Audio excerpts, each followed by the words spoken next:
it is the host of the Dennis Prager Show, founder of Prager University, whose movie No Safe Spaces is streaming now. Dennis Prager, thanks so much for being here. We love having you on, Dennis.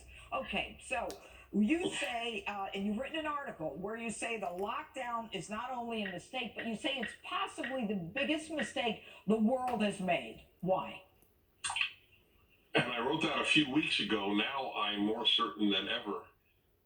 It may very well turn out, and it may have already turned out, but it's certainly over the course of the next few months, and certainly the year, more people in the world will have died because of the lockdowns than because of the virus. And when you realize that there were no lockdowns in 1969, when 100,000 Americans died, and I remind you, much smaller population in the United States then, so that might be equivalent to perhaps 150,000 today. No lockdowns. We live in a different age. We do not value freedom because the left is in charge. The left has never valued freedom, from Marx to the Democratic Party today. It is simply not, it's not one of their values. They may believe in equality, they may believe in government, but they do not believe in liberty. I wonder how many people on the left, and I distinguish between left and liberal, how many people on the left in their hearts value the idea, as this is Memorial Day weekend, that people died for liberty. We're not even prepared to live for liberty. This is the most serious crisis in American history since the Civil War.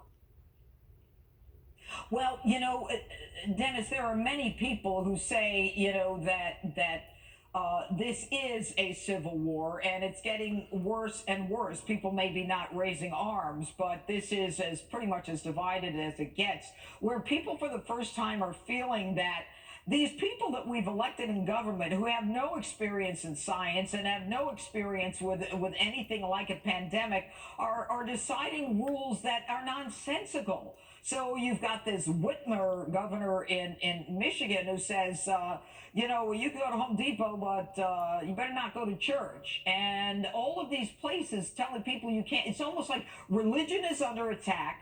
Capitalism is under attack. You can't go to work even if you want to, even if you protect yourself.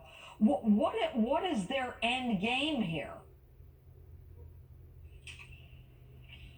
I have spent my life asking your question, what is the end game of the left?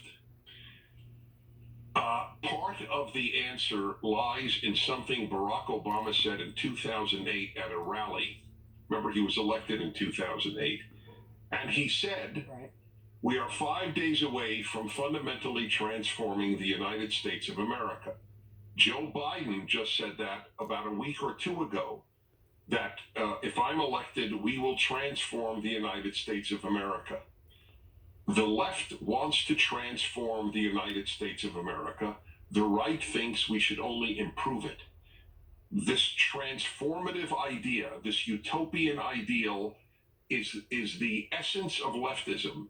It overthrows all that is good in its utopian aim for all safe. Safe is a mantra. There is no such thing as a safe life.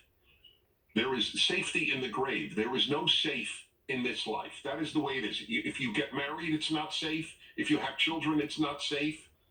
If you go on the road, it is not safe.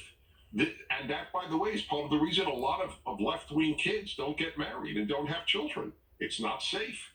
So I think that is the end game. It's the transformation of the United States of America.